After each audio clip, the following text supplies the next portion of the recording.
Quan el govern va decidir limitar a 80 km/h els accessos a Barcelona, van ser molts els crítics que dubtaven de l'èxit de la mesura.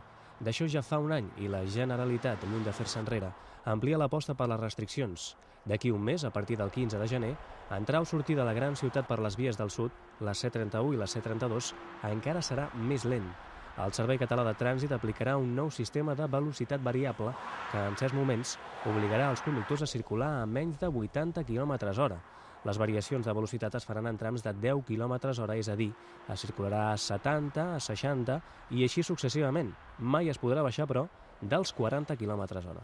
Dir de totes maneres que no hi ha cap modificació en relació al límit màxim de velocitat de 80 km/h en les zones on s'aplica. Per tant, es continuarà aplicant com a límit màxim la zona dels 80 km/h, però en la C31 i la C32 hi poden haver una disminució de velocitats en funció d'aquestes variables. Un sistema informàtic adaptarà les velocitats tenint en compte les congestions de vehicles i els índexs de contaminació. A l'hora de regular la velocitat també influiran la climatologia i els accidents o obres a la calçada que Trànsit vigilarà a través de les seves càmeres.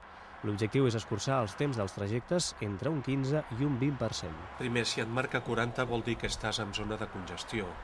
I si et marca 40 i vas a 80 ets un temerari. La velocitat variable està pensada precisament per fer front a la congestió en situacions de dificultat amb la conducció i, per tant, a la fluïdesa.